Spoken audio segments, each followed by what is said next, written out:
the country's economic policy and the necessary interventions that ought to be made in order to achieve the ideal of inclusive economic growth. You will recall that when the budget, national budget framework and the appropriation bill was supported by Parliament, the two houses of Parliament, one of the key items was the ideal of achieving inclusive economic growth.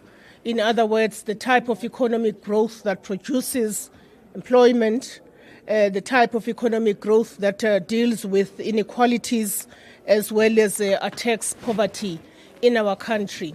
So today the ANC will just give you a reflection of the issues that are emanating from the meeting of the National Executive Committee. I am joined by the member of the NEC as well as the member of the Economic Transformation Committee of the National Executive Committee, who also is deployed in government in his capacity, in the capacity of Minister of Electricity, Comrade Josienzo Sputla Ramokgopa, who will outline that reflection, after which we are happy to have a very good conversation, quality conversation with yourselves, members of the media. Not so much of a Q&A, but more of a conversation. I will then invite Comrade Sputla to come through. Thank you very much. Comrade Sputla, can you use this one?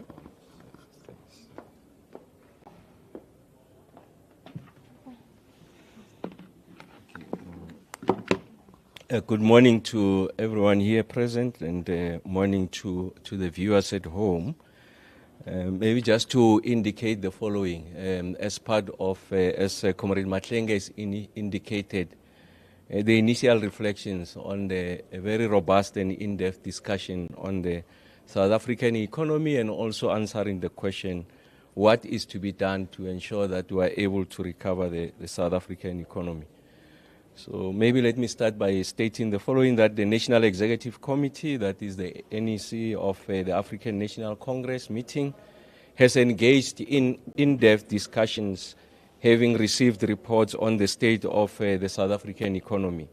These discussions were led by the NEC Subcommittee on Economic Transformation, drawing on technical presentations, political assessment, and social realities that shape our current economic context. The NEC approached these deliberations with a clear recognition that economic recovery and transformation remain urgent national priorities. Guided by the ANC's 2024 election manifesto and the resolutions of the 55th National Conference, the NEC's considerations were underpinned by the imperative to improve the lives of all South Africans, particularly the poor and the working class. The discussions unfolded against the backdrop of a sluggish global economy, persistent domestic inequality, and the challenge of restoring public confidence in the state's ability to deliver inclusive growth. The NEC discussions reaffirmed that a sustainable and transformative economic agenda must be people-centered, developmental in character, and rooted in the values of shared prosperity, solidarity, and justice. The NEC considered a comprehensive report on macroeconomic trends and sectoral performance, noting that economic growth remains below the levels required to reduce unemployment and poverty at scale. High youth unemployment, stagnant wages, and food insecurity continue to undermine social cohesion. Load shedding, though strides to resolve it have been registered, infrastructure bottlenecks and weak logistics systems constrain productivity and investor confidence. Fiscal pressures have intensified, requiring careful balancing of debt sustainability with developmental expenditure. Whilst inflation has moderated slightly, the cost of living remains high, with transport, food, and electricity costs disproportionately affecting the poor. The NEC discussions appreciated that these challenges demand a coherent and coordinated response from the state, working closely with all social partners. The NEC discussions focus on a set of immediate and medium-term interventions aimed at addressing economic stagnation whilst advancing structural transformation. Key considerations include, amongst others, the following. The first is to rebuild the productive economy. The NEC engagements reaffirm the centrality of industrialization, localization, and value chain development. It recognized the need to support labor-intensive sectors such as agriculture, manufacturing, and construction. It called for enhanced support to township and rural enterprises, cooperatives, and SMMEs as engines of inclusive growth. Secondly, the need to accelerate infrastructure investment. The NEC noted the slow pace of infrastructure rollout and urged for decisive action to unlock project pipelines, streamline procurement processes, and fast-track catalytic investments, particularly in the areas of energy, logistics, water, and sanitation. Infrastructure must serve both economic and social objectives. Thirdly, the need to promote employment and economic inclusion. Deliberations centered on the need for a renewed focus on employment creation, especially amongst young people. The NEC further discussed the need for strengthening public employment programs, expanding the presidential impact. The NEC considered the fiscal position of the state and emphasized that fiscal consolidation must be anti-corruption efforts and the shift towards outcome-based budgeting. It supported efforts to increase tax compliance and eliminate wasteful expenditure. Fifthly, ensuring a just energy transition. The ANC reaffirmed that South Africa's transition to a low-carbon economy must be just, equitable, and developmental. It cautioned against foreign-driven transitions that displace workers or undermine national sovereignty. Support for Eskom's restructuring must go hand in hand with community participation and local industrial benefits. Number 6, transforming ownership and access to economic assets. The NEC stressed the importance of broad-based black economic empowerment, gender-responsive procurement, and land reform. Economic transformation must meaningfully change ownership patterns in favor of the historically excluded. Redistribution of land and support for emerging black farmers remains a critical policy focus. Number 7 of the immediate intervention is about restoring the role and capacity of the state. The meeting underscored the importance of a capable, ethical, and developmental state. Rebuilding public institutions, tackling poverty, and strengthening state-owned enterprises are prerequisites for sustained economic recovery. The role of the state must be proactive, not passive, in driving transformation. Again, the NEC makes the point that as a leader in the government of national unity, GNU in short, the deliberations affirm that economic transformation is grounded in principles of social justice, democratic accountability, and inclusive governance. The meeting emphasized that the ANC will engage constructively within the GNU to ensure that national priorities reflect the will, and interests of the majority. It also engaged on the intensification of political oversight over the implementation of economic programs at all levels of government, including municipalities, and to strengthen coordination between ANC deployees and alliance partners. In conclusion, the NEC reaffirmed that the ANC remains committed to building a people's economy, an economy that prioritizes human dignity over profit, that uplifts and the marginalized, and that empowers communities to participate meaningfully in their own development.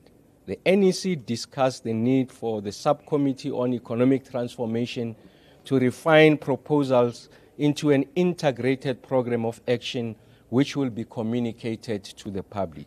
The meeting further called on all South Africans, workers, business people, academics, youth, and rural communities to play an active role in rebuilding the economy. We remain guided by the principle that South Africa belongs to all who live in it and that the fruits of our economy must be shared by all. Thanks, Eko.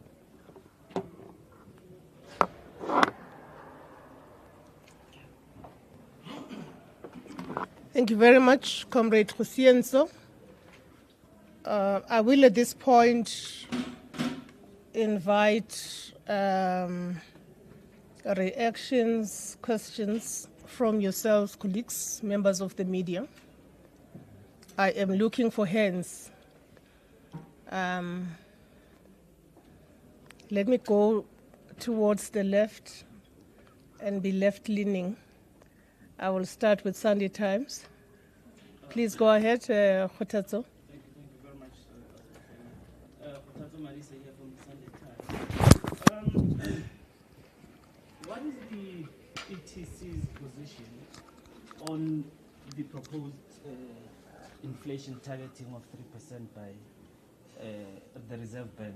There seems to be a bit of difference of opinion between Reserve Bank and the Minister of Finance. Maybe if you can clarify that. And then secondly, as far as the ETC is concerned, the future of the SETAs, where should they be placed? Because we understand that there was a proposal that was presented by the Minister of Labour earlier this year, which sought to suggest that the SETAs, because they are a skills-based function, should be placed in the Labour Department as opposed to the Higher Education Department. What is the ETC's position on that? And then maybe lastly, is it your understanding that the retaliatory tariffs are as a result of the country's BEE or triple BEE stance? Because we're starting to understand that, some of the issues that they would have raised in the US is that, they are not necessarily happy with our policy of the ANC and the country in terms of the BEE. That's it. Thank you very much. Madisa, Sunday Times. I will now move on to ENCA. Thank you so much. My name is Moluku Mloto from ENCA. I just want to understand whether you have had to refine your approach given the recent developments in terms of the United States posture towards South Africa in terms of mitigating whatever is about to happen to us.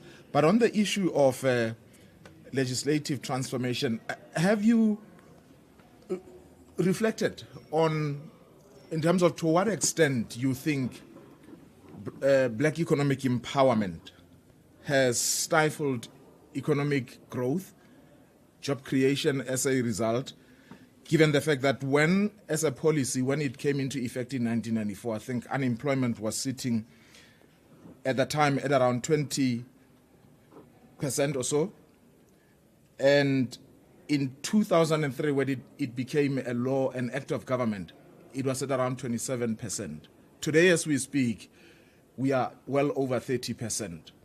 Still on the black economic empowerment, how do you respond to the criticism that it has actually created an elite of politically connected individuals rather than what perhaps was the intention to encourage and to involve broader black people into the economic participation stream?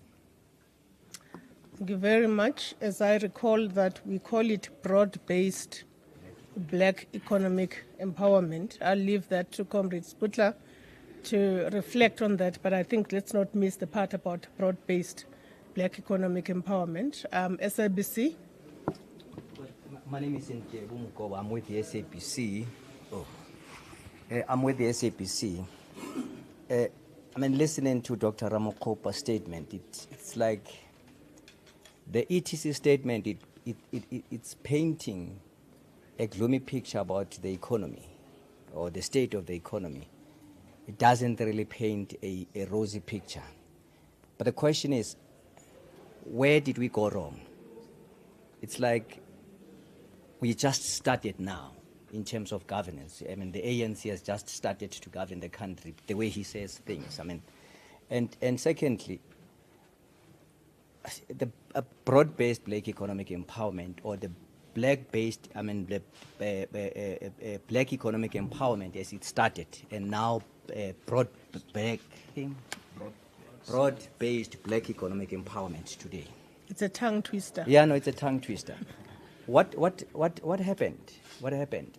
If you look at some of the contracts, some of the tenders, it seems black economic empowerment or broad-based black economic empowerment has now become like a swear word, where we've seen many things happening. We've seen the construction mafia in South Africa.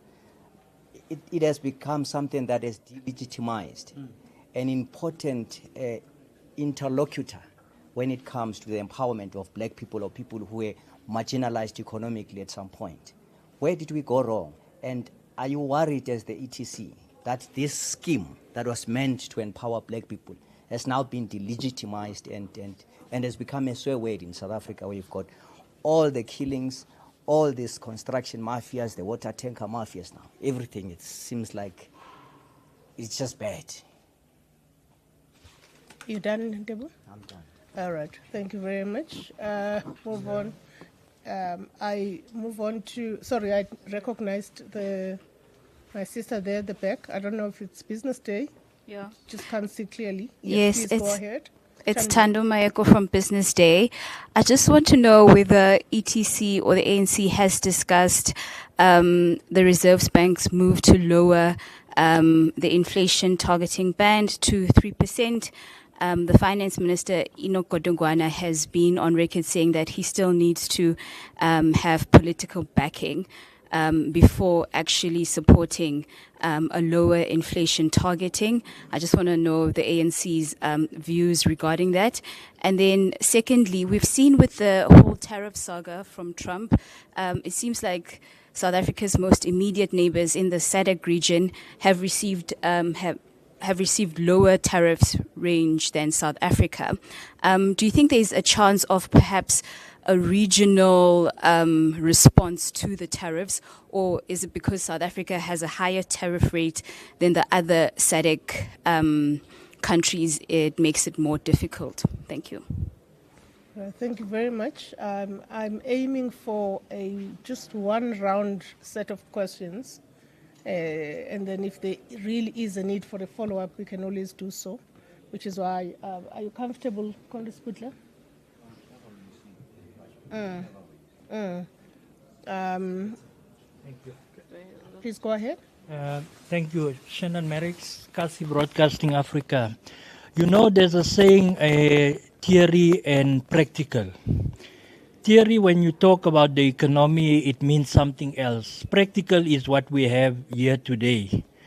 Practical, when I mean what we have here today, ANC had a venue in Joburg South, which was privately owned and so on, but now ANC is at a government-owned building, which we support as Kasi Broadcasting Africa, because now at this venue, practical, not theory, the ANC has booked the venue. The venue can be cleaned, the venue can be upgraded, a small business, broad-based black economic empowerment can take place, a small business can cater, a small business can provide security, the security guards can be insourced and so on. So don't the ANC think what happened this weekend should happen with all ANC NECs, because then you really do broad-based black economic empowerment. Then you really implement your economic policies. And not to go further, on the issue of the taxi industry, which is very important as well. What is the ANC doing to professionalize the taxi industry? Because it plays a major role. If you go to townships, those that don't know townships don't know that at Barra Mall, the number of traffic that's there, the number of people, but what is happening practical. Last but not least, the media industry. I can't sit here and not talk about the media industry. I'll be a sellout. The media industry in townships are lacking behind. The media industry in terms of online, we need Starlink and so on. What is the ANC doing as the leading party in the GNU to make sure small black-owned media enterprises prosper going forward as the economic cluster? Thank you. Thank you very much. I think this is a mouthful from yourselves, colleagues. I'm going to ask Comrade Sputler to react. Yeah. Oh, Pravuyo. Let's say she can. Sorry, Newsroom Africa. Sorry, Pravuyo. You are very oblivious there at the back. Well, it's because of our light. Yeah. Oh my word! And we are we are eternally indebted to Newsroom Africa. That was a nice clap. We keep the lights on. Go ahead. We keep the lights on. Please go ahead, Pravuyo. Okay. What I want to ask, essentially a question that has been asked by colleagues, is whether there was a focused conversation around specifically the tariffs and more generally about our trade and diplomatic relations with the United States of America. Whether the meeting deemed it necessary to have that, given what has been happening this week and the impact it's certainly going to have on the country. And then a second one was on the Reserve Bank governor hasn't sort of specifically said it or held the executive specifically responsible, but by implication, it's what he says, that while they are doing what they can on the monetary policy side with the blunt instruments that they have, but it has to be reciprocated now, or on the fiscal side, that's where there hasn't been, or there isn't, a great deal of movement. And I'm wondering whether there have been, again, on the back of the MPC's meeting a couple of days ago, this meeting didn't deem it fit or proper to actually discuss that, given the movement we are seeing certainly on the part of the Reserve Bank. Thanks. All right. Thank you very much. Over to you, Comrade Sputler.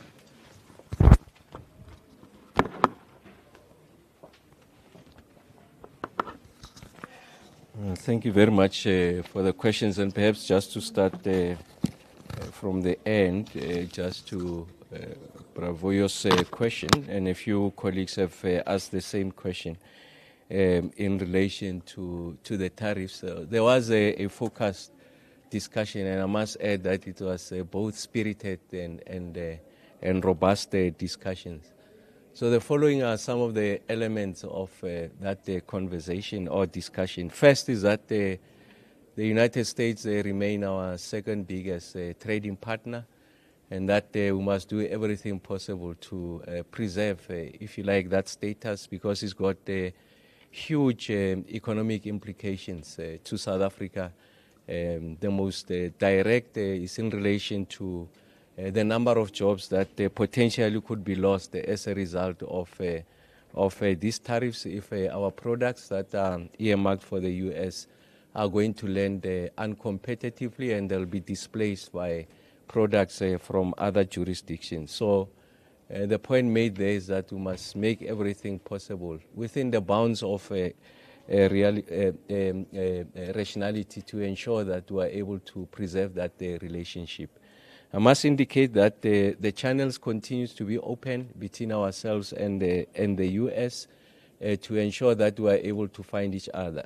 Remember that Comrade Parks, in his official capacity as Minister of DTIC, has made the point that we have presented a framework for engagement. So if I isolated a number of areas where we think that we can have a mutually beneficial relationship between ourselves and the US, and that still continues to be a basis for discussion between us and the Americans. And something that must not be lost to us is that these tariffs are a unilateral action on the part of the Americans. And like President Ramaphosa had said, we will invest in ensuring that we are able to protect South African goods access to the American market. And then simultaneously we make the following point, that what this has done is to trigger a process of accelerating the diversification of South African goods, or other markets for South African produced goods, so that we are able to de-risk, if you like, some degree of concentration in relation to one market. So we are doing simultaneously what both the Department of Agriculture, DTIC, and a number of departments are looking for additional markets to ensure that we de-risk ourselves from some degree of concentration. So the two are happening simultaneously. And maybe to Tando's question, because these tariffs are levied to sovereign jurisdictions, so it's very difficult to have a coordinated SADC response to the tariff imposition. If you come to think of it, a lot of countries are being subjected to these tariffs, and the point we made is that there's over 90 countries that are experiencing America's tariff imposition. So South Africa is not isolated as a result, as some may argue, of our policies in relation to BEE expropriation. So South Africa has not been targeted and isolated as a country. There's over 90 countries that they are subjected to these tariffs, and some of them are historic and close allies to the US. So we don't really feel isolated, but like I said, we're going to do everything possible to address the question of the tariffs to ensure that we are able to minimize the damage as a result of the imposition of the tariffs. And then on the issues of inflation targeting, remember that the policy of government still remains the inflation target band of 3 to 6%. And of course, what the Reserve Bank has been doing historically since the introduction of that tariff band was to pursue a midpoint of 4.5%. And as the governor has made the point, although he's making a case for the possibility of the revising that inflation targeting to a ceiling of about 3%, it's a welcome conversation. I must say that we did not have sufficient time to conclude on that, because it's something that has become very topical recently, and the ETC never had an opportunity to discuss that in its completeness. But I must say that when we presented to plenary, we were able to put before plenary what are the pros and cons of going one route as opposed to the other. And then the NEC has assigned the ETC to have a much more deeper conversation and provide guidance on how best we can respond to these proposals. And ultimately, it will be the Minister of Finance, Comrade Anc, who will make that determination. Of course, the ETC will make its contribution. So the long and short of it is that we have not resolved on this matter. But what remains policy is that target band of 3 to 6%, and we must still engage with what the pros and cons of going the route as proposed by the governor. But I must say that the conversation is welcomed. I mean, we will not stifle conversations and debates.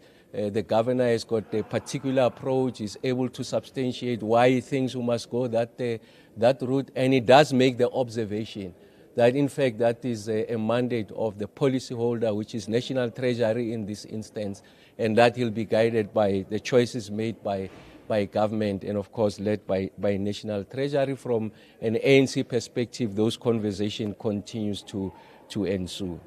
And then on the issues, Kgothatso, on the CETAs, of course, yes, you are absolutely correct that a proposal was presented before the ETC that took place sometime in January, and the substantiation there from Comrade Meth was that this is really must be treated as part of ensuring that we get people into with the right skills, having benefited from investments by CETA, to get them into employment. That it will make sense that the locus of the CETAs should be the Department of Employment and Labor. So that's a proposal that was put before us, but we chose that the conversation should be on the substance. What is it that needs to be done to ensure that we are able to bolster first the output of the CETAs, and ensuring that there is no leakage in relation to how we are going to deploy the resources that we have. You can say that in some instances there's a misalignment between some of the training programs and what the economy requires. And we have taken the view that we are going to spend a lot of time in ensuring that we align what the CETAs are doing and what are the requirements of the economy going into the future. So, Ntebo, you are absolutely correct. So, the majority of the discussion in the ETC and by the NEC, what we tabled before the NEC, was that we are faced with an economy that is not performing. And we are able to illustrate that longitudinally over a period of time, there's been a substantial contraction of the South African economy, resulting in unemployment. And our view is that there's a number of factors that has led us to here, both exogenous and endogenous, or external factors and internal factors. But primarily it's issues around the capacity of the state to discharge and prosecute the programs that it sets for itself. I mean, let's take the gross fixed capital formation, which is a proxy for investment, the NDP, which is our preeminent document that articulates the South Africa that we want and sets a number of matrices that should be achieved across the socio-economic spectrum, advocates for an economy that should grow at 5.5%, and goes further to make the point that the levels of investments in the South African economy should be at 30% of GDP. And we have seen that there's been a substantial decline over a period of time. As I speak to you, the levels of investments, that is gross fixed capital formation, is sitting at 14.5%. And a significant part of that is coming from the private sector.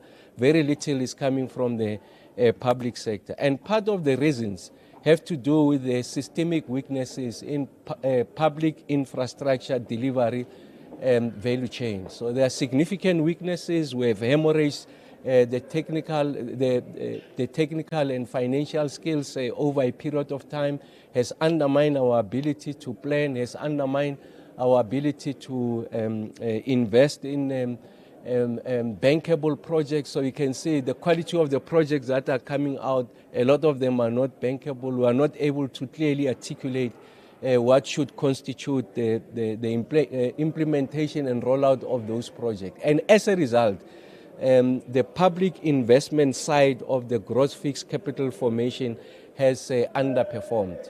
Although the president has announced 1 trillion rands over the MTF, of course, it's a major psychological mark. For the first time in the history of the democratic project, we are going to breach over 1 trillion rand in infrastructure investment. But for as long as we have not resolved, if you like, the systemic challenges, you are unlikely going to see a full and efficient spending of that money. So it's important that we must address the issues of the systemic weaknesses. And then the other one is investment in the skills in relation to bankable projects. So like I said, the quality of the projects that are coming out to the market are of such a nature that they are unable to attract private sector investment. So it's important that we must invest in that part of our work. And our own computation suggests that you need something in the order of magnitude of about 6 billion rands to ensure that you are able to take out quality projects. And then from the private sector point of view, we have agreed that you need to reduce the permitting and licensing period. Here I'm talking about the EIAs, the water use licenses, the ability of municipalities to do zoning, to allow for private sector investments to happen, budgeting for bulk infrastructure, because it's the responsibility of local authorities to enable these projects by providing for bulk infrastructure financing. Is that we need to find bespoke instruments that will allow private sector to use their own balance sheet to finance the bulk infrastructure and recover that money in the rates and taxes and the tariffs. And in this way, you are going to catalyze private sector investment. And then we have done self-criticism. We have accepted that the quality of the deployees, especially in municipalities, leaves a lot to be desired. So it's important that we must rethink how we deploy people to some of our major metros, secondary cities, local municipalities. They must be of such quality that they are able to the magnitude of the developmental challenges that are facing those subnational governments, but also have the capacity to have an ability to respond in relation to what ought to be done to address the issues of development in those areas. And then thirdly, we have accepted that corruption has undermined our ability to grow the economy, the substantial leakage in the system, misdirection of funds, and we need to do everything possible to fight the scourge of corruption. And of course, you would have seen that the President has given if you like, an update in relation to how we are addressing say findings of the Zendo commissions and some of the recommendations. We applaud that. And what the NEC says is that we must redouble our efforts to ensure that we are able to address the scourge of corruption. So the point I'm making is that there's a multiplicity of reasons that have contributed to an economy that is not performing, that is lackluster, and the NEC accept the agency of the moment, and that we must be a bit bolder, aggressive in the manner in which we are going to discharge this intervention so that we are able to recover as quickly as possible. The issue of black economic empowerment, first is to say the following, is a broad-based black economic empowerment. I think the part of broad is important. It remains the policy of government. And of course, as is the case with any other policy, there are moments of reflecting on the efficacy of that policy, how we are discharging that policy, and this is one of them. It remains a central pillar of our quest to ensure that we fundamentally alter the economic relations of society, and it's a major part of that work.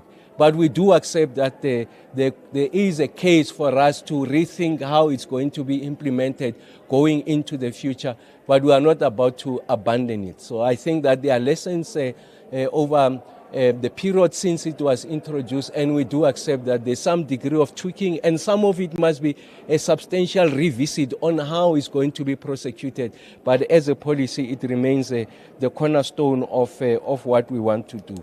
And of course, we do accept that over a period of time, as a result of the misinterpretation in other quarters of what BE means, broad-based black economic empowerment means, it has created opportunistic elements who go and disrupt projects. They want 30% of this because they want to participate as black people. We say that there's an orderly way of doing that.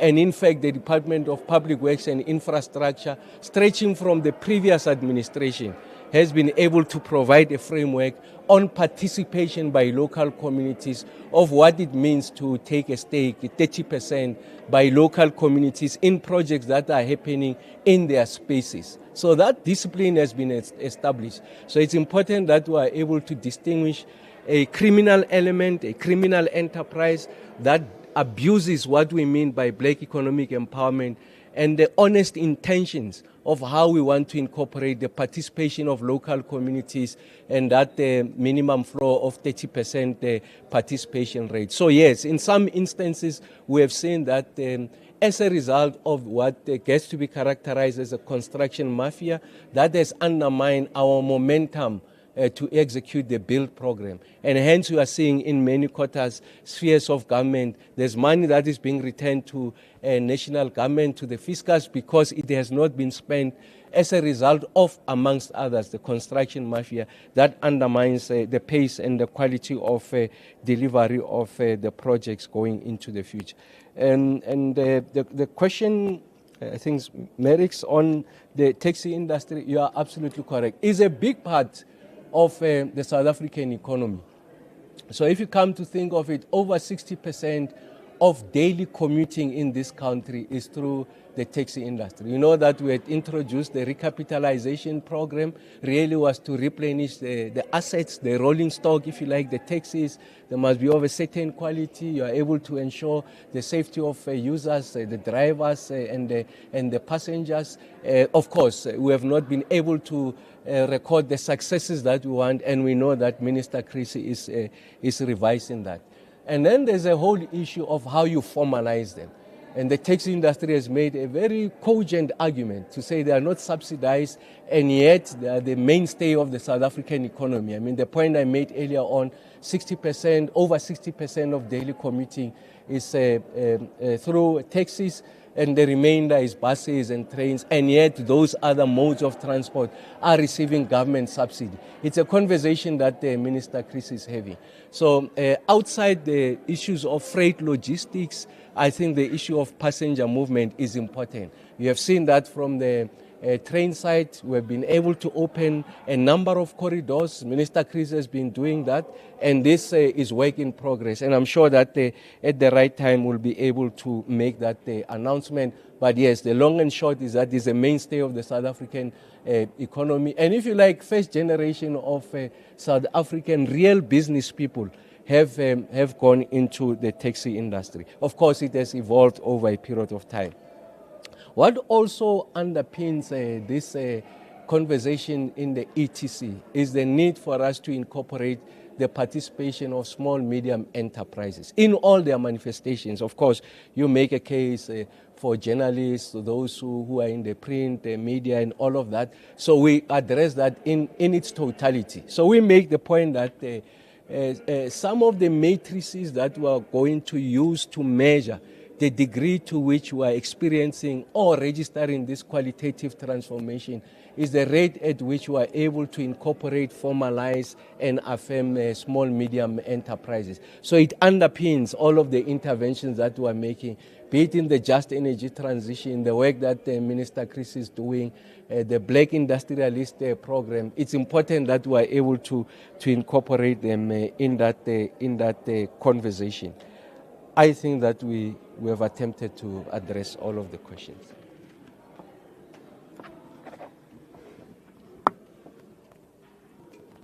Thank you very much, Comrade Sputler. That was comprehensive. I am going to now try and draw us to a close.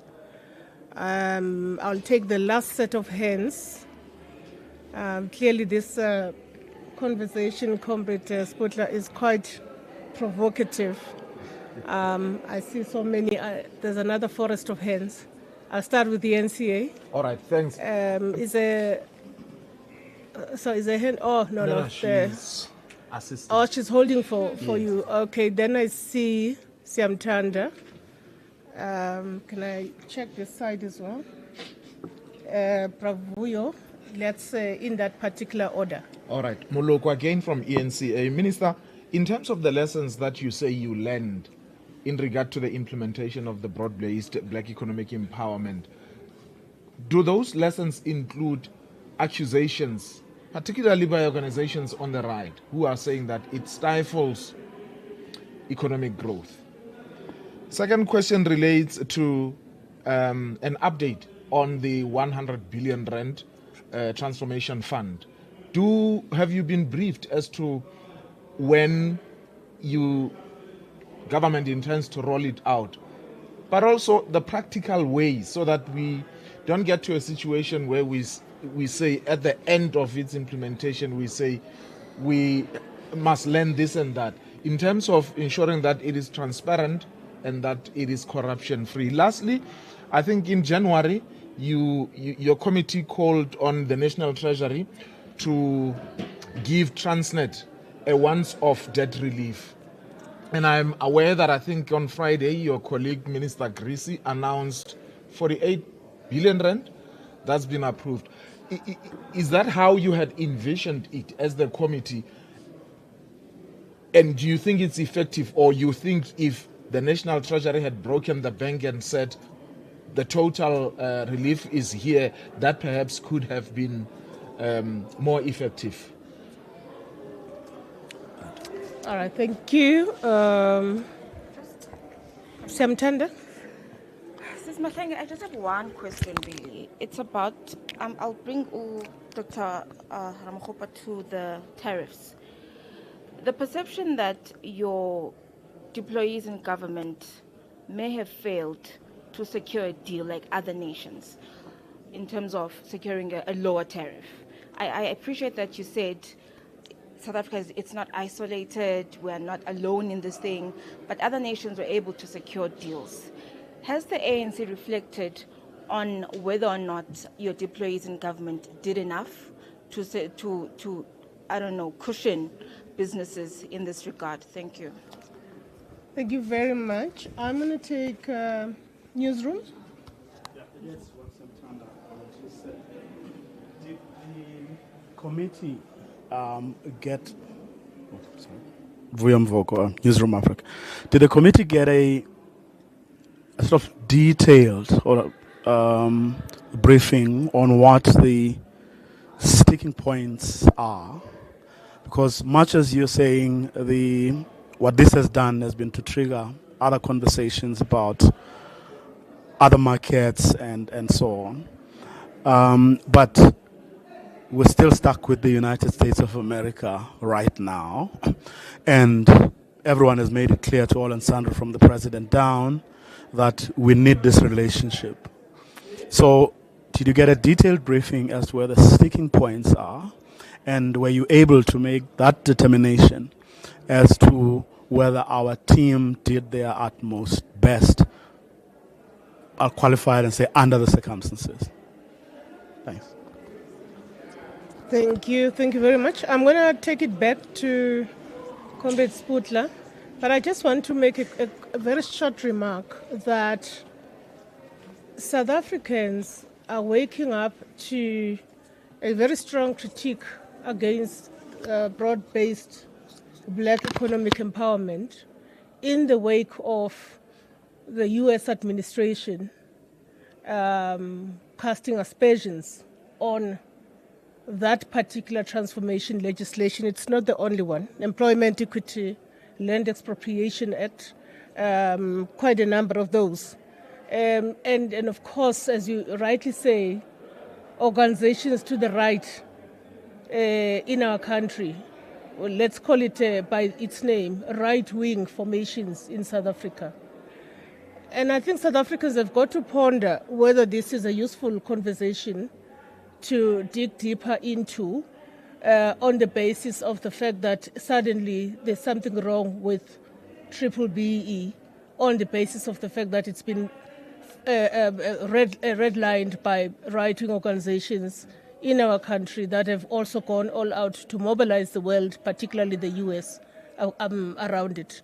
It's quite interesting. I would urge that members of the media do have that kind of a self-reflecting conversation about that, because sitting here, many of us are products of broad-based black economic empowerment in various disciplines, in various fields. I'm just going to leave it at that and would suggest that perhaps we could pursue this conversation. But I think South Africans have got to be alerted to the fact that the day BEE became a problem was when the US president flagged it among the laws that are wrong in South Africa, and it was when it was flagged by Solidarity and AfriForum.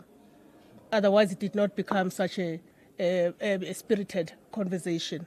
Indeed, we must continue to look at that piece of legislation and the democratic dividend that comes with it. But I think it's interesting that that conversation becomes so urgent now that it has been flagged by those two players, both at the geopolitical level internationally as well as at the domestic level. I will leave the rest to Comrade Sputler.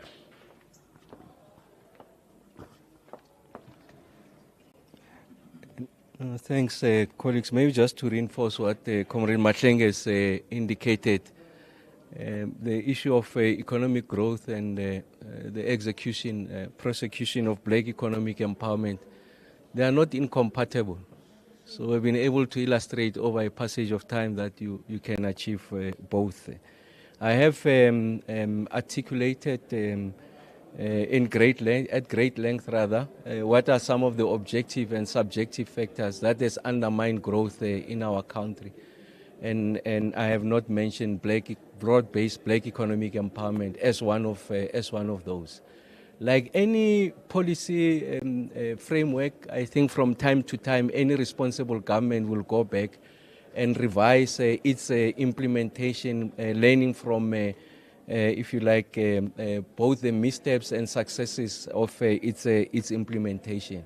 And the point I made earlier on is that it remains a principal anchor of the transformation agenda.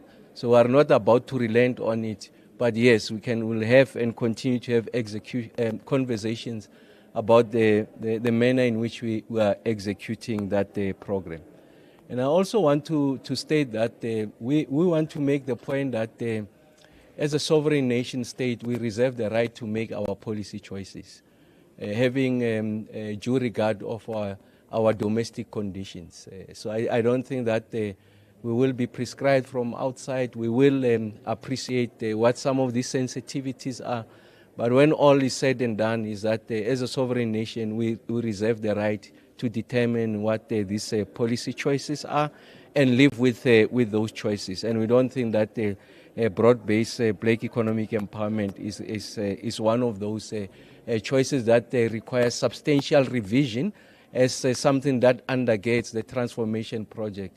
But from a perspective of how best it can be improved in relation to execution, born from our period of implementation, I think it's something that the ETC continues to do, and also the NEC is in support of that.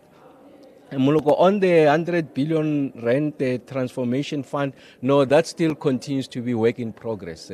The colleagues did flag some of the conversations that are happening. As you will know, that Minister Comrade Tau, in his capacity in government, continues to canvass a number of stakeholders on how it can be shaped, what can be, if you like, some of its outcomes, and how it can be the performance against those outcomes should be measured. It's a conversation that continues, and I'm sure at the right time it will be placed before us. But I think as a ETC, we are in support of that fund, so that there's a capital injection that supports the participation of black players, if you like, in the productive sectors of the economy. I mean, the point I made earlier on about the qualitative transformation of the ownership patterns in the country is a function of the kind of fiscal support, the injection that we are giving, the capital support rather, that the DFIs can provide in the form of the IDC, DBSA.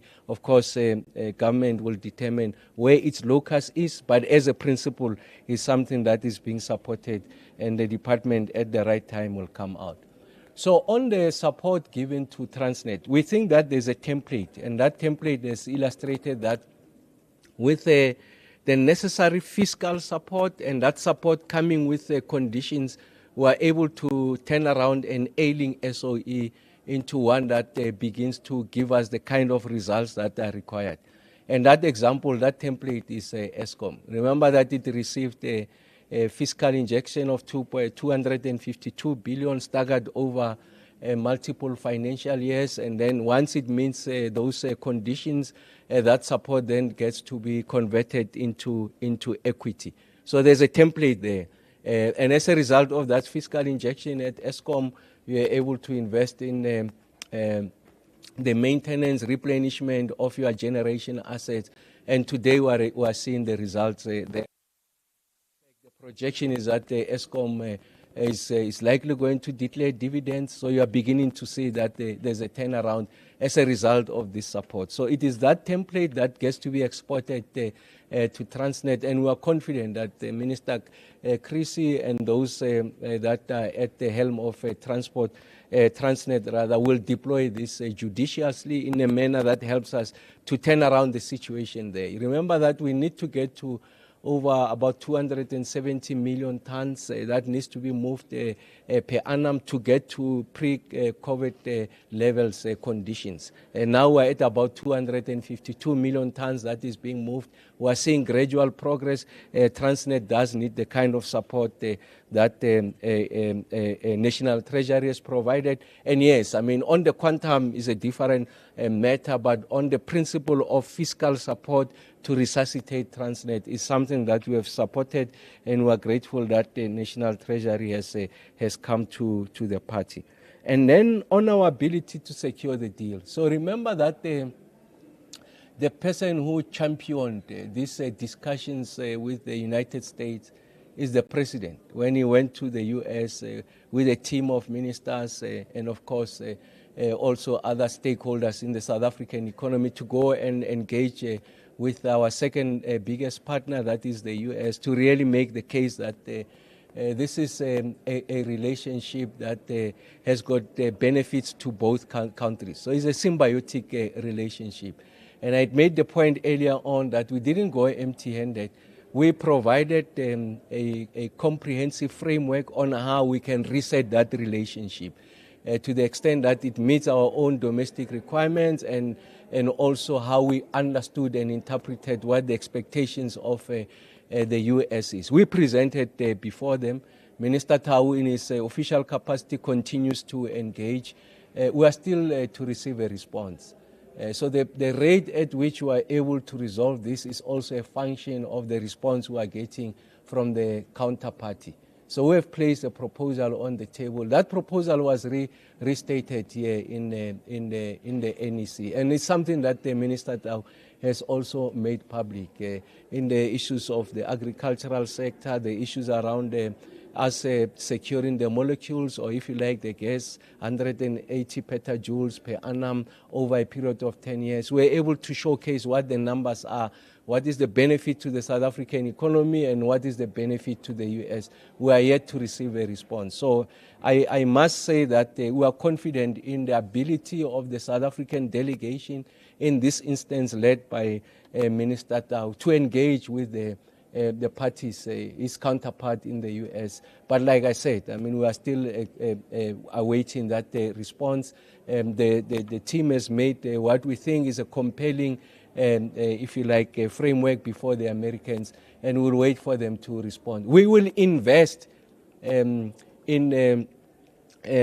protecting this relationship. So I want to emphasize that, for objective and subjective reasons. I think it's in our interest that we do that.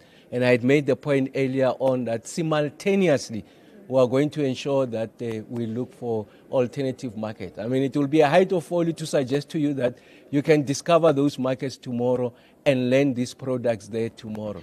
It will be a height of folly. I mean, it's a function of the buying power, the size of the middle class in that jurisdiction, whether they've got the ability to consume what we place before them. So it's a whole range of issues, and also the issues of logistics and all of that. So it's not something that can be resolved almost immediately, but we are investing in resolving that as soon as possible. So it's a two-twinged conversation. It's around the preservation of the existing relationship and the possibility of growing those, and also diversifying, if you like, markets for South African produced products, so that we are able to de-risk ourselves from a threat going into the future that can undermine, if you like, our own sovereign interest in relation to market access. So no, if you were to ask me, and that's the view of the NEC, is that the team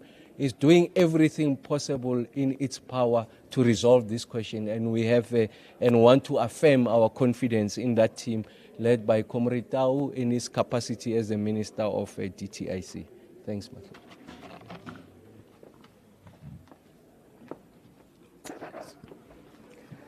Thank you very much, Comrade Sputler. I think we have now come to, I see some nodding in the room, that we have indeed come to the end of this interaction.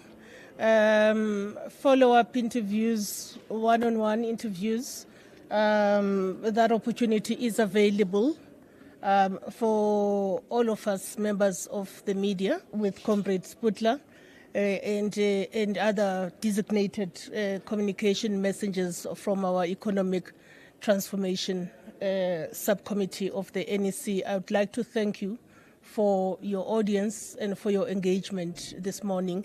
We do have a session, a similar engagement this afternoon, where we will be looking at the matters related to the state of the government of national unity, the reflections by the National Executive Committee that will give you a sense into the thinking that is emerging there and the thoughts and views and recommendations from the NEC of the ANC about how we are navigating issues of ensuring that South Africa has stability and governance and securing the constitutionalism that we have to secure under these conditions, and some of the things that we ourselves are going to be critical of in as far as that matter is concerned. And so I'd like to prime you for that one, members of the media. But for this one, we are done. Thank you very much. Tea and coffee is served as always.